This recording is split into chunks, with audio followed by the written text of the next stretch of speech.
Hey you guys, today we're going to talk about relationships among inscribed angles, radii, and chords. So just some vocabulary first. This is a circle. You've known that since kindergarten, right?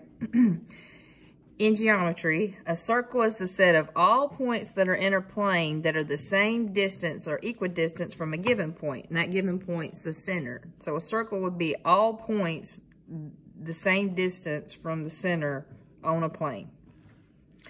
From the center to the circle is called the radius.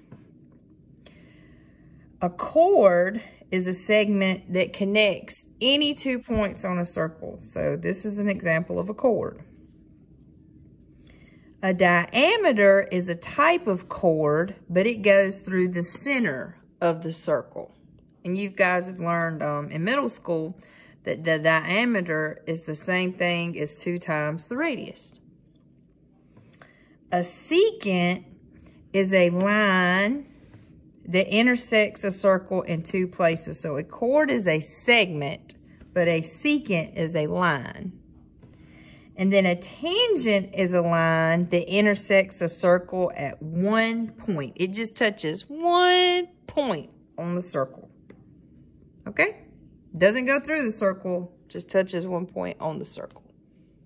So if you need to pause and get that vocabulary in your little picture, I would do so. Let's talk about some more stuff. All right, so here we have some types of angles involved with a circle. This is a central angle, and that's an angle whose vertex is right on the center of the circle. And the rays of a central angle are radii of the circle. So this is a radius and this is a radius. An arc is just part of a circle. Okay, so this is an arc, but this is also an arc. This is an arc. This is an arc. It's just a piece of the circle. An inscribed angle is an angle whose vertex is somewhere on the circle and whose sides of the angle are chords. And then a circumscribed angle is an angle whose vertex is outside of the circle, and the sides of the angle are tangents to the circle. So this side of the angle touches 1 point on the circle, and this side of the angle touches 1 point on the circle. All right, now some rules about all this stuff. Some rules, theorems, postulates, and whatnot. All right, so the first one says the measure of an arc is equal to the measure of its central angle. So like the one we just looked at, whatever this measure is, that's the same as the measure of this arc. Radii are perpendicular to tangents. And just remember that perpendicular lines have slopes that are negative reciprocals, because I believe they had a question like that. So when you have a tangent, like here, if I drew a radius to that point, then this segment would be perpendicular to this tangent. Sorry. If an inscribed angle and a central angle intercept the same arc, then the measure of the inscribed angle is a half of the measure of the central angle. If a circumscribed angle, that's one on the outside, right, with the tangents, and a central angle intercept the same arc, so one's coming out from the outside, one's coming from the center on the inside, then those angles are supplementary. And remember, supplementary means they add up to 180.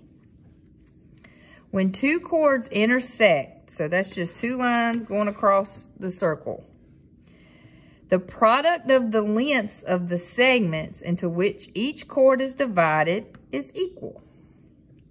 So you've got these 2 chords, they intersect. This times this is going to be equal to this times this. We're going to do examples, don't worry.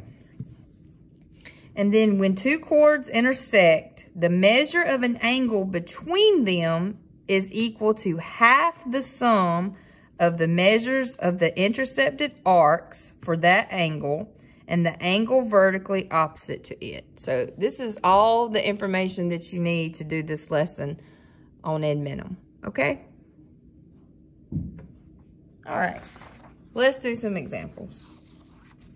Let's look at this one. So here we have a central angle of 75 degrees. And they want to know the measure of the arc ABC.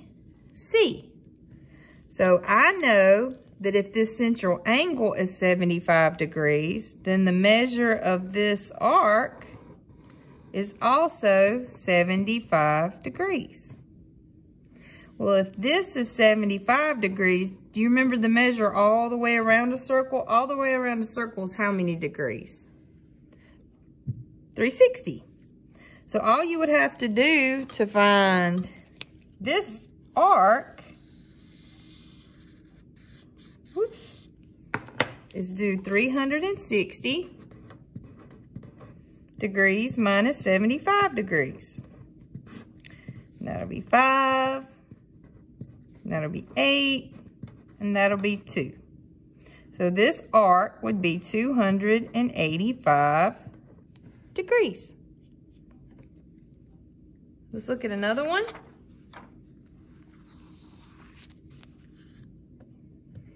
All right, so what we have here is a circumscribed angle, and we have a central angle, and they're intersecting the same arc. So what I know about this angle and this angle is that they are supplementary. So all I need to do is find BOA, and I'll be able to find BCA, which is what we're looking for. So again, we know all the way around a circle is 360 degrees, right? So if I take 360 degrees and I subtract 250 degrees, that gives me 110 degrees. So the measure of angle BOA, this angle right here, is 110 degrees. So that means that this angle plus 110 degrees has to equal 180 because they're supplementary. So all I have to do now is say 180 degrees minus 110 degrees, and I get 70 degrees. So the measure of angle BCA would be 70 degrees. Okay. Let's look at another one. All right, for this one, it tells me that the measure of arc AB, so this right here, is 125 degrees. So I'm gonna go ahead, since this arc is 125 degrees, I know that this central angle is also 125 degrees. What we are looking for is the measure of angle COD. So here's COD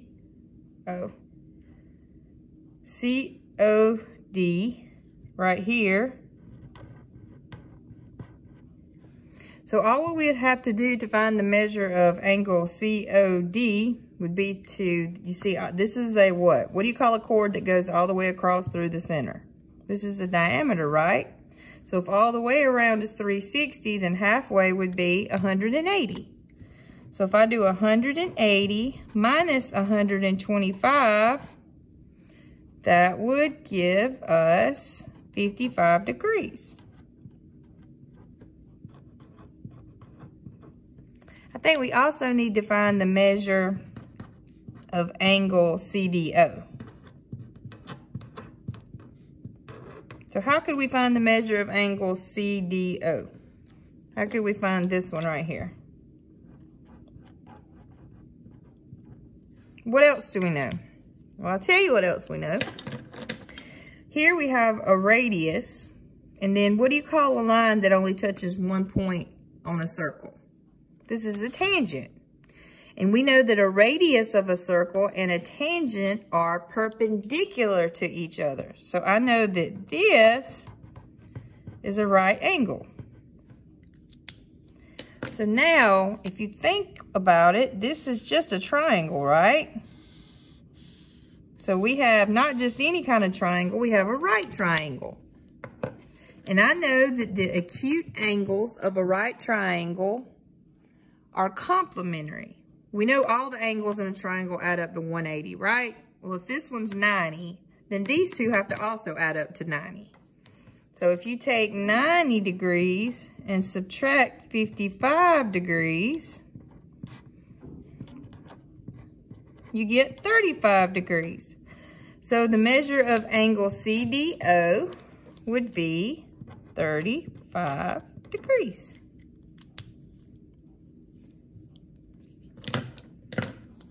Okay, whoops. Let's look at another one. Okay, they want us to find EC. So we're looking for this, length. So what we have are two chords. And that rule says that if you have two chords, if they intersect, then the product of the lengths of the segments into which each chord is divided is equal. So all I got to do is I know that 3.5 times 6, see this segment is divided into these two sections, has got to be equal to the product of these two. And I know this one is 3. We just got to find this one. Just for simplicity, I'm just going to call it X right now because it's our unknown. All right, so 3.5 times 6. 3 times 6 is 18, and a half of 6 is 3. 18 and 3 is 21, equals 3x.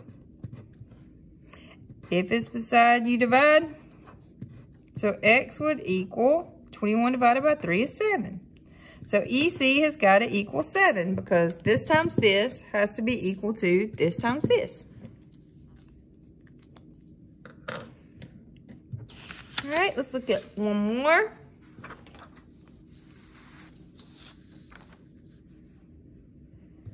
All right, let's label what they give us. It says that the measure of arc AB is 50 degrees. So this is 50 degrees. They also tell us that the measure of arc CD is 40 degrees. So this is 40 degrees.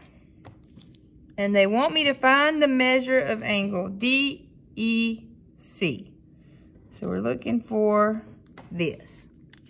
Well, that's going to be the rule that says when two chords intersect, the measure of an angle between them is equal to half of the sum of the measures of the intercepted arcs for that angle and the angle vertically opposite. So this is the arc for that angle, and this is the arc vertically across from it. So to find this measure, I just need to add these and divide by 2.